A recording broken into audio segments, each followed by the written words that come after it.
Zalimsin, tövbe et. Hak yedin, durmadın.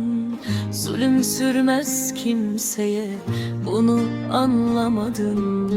Tahtın var başında, sanma düşmez tacın. Mazlumun ahı var, kaçamazsın yarın. Paradır elin kiri, geçer gider rüzgar. Ama insanın kiri, kalır yürek duvar. Şerefli de yürür, şerefsiz de bu yolda. Dünya döner durmaz, adalet var sonunda. Tövbe zalim, bu yol mezara çıkar. Ne Firavun kaldı, ne de Karun yaşar. Güneş döner durur, gece herkese iner.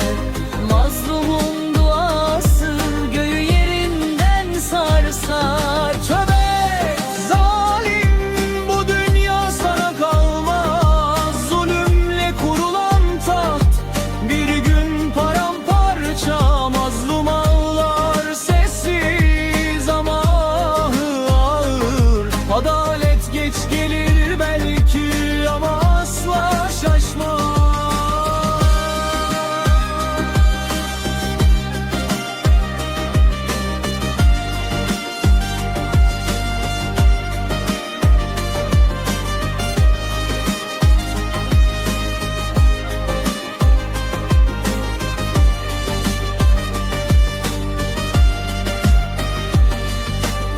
Korku saldın her yere, sandın güç senin.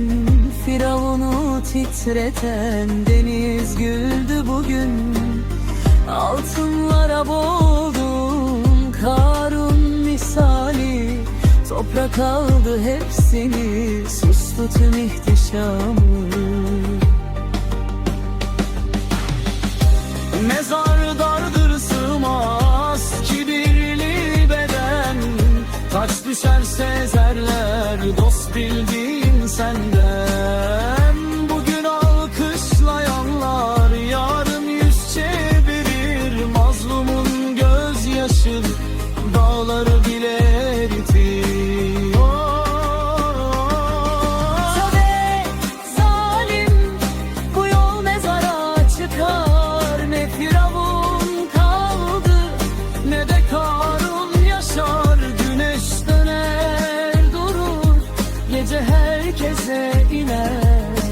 Mazlumun duası göğü yerinden sarsar. Tövbe zalim, bu dünya sana kalmaz. Zulümle kurulan taht bir gün paramparça.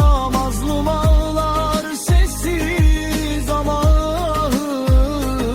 Adalet geç gelir belki ama asla şaşmaz.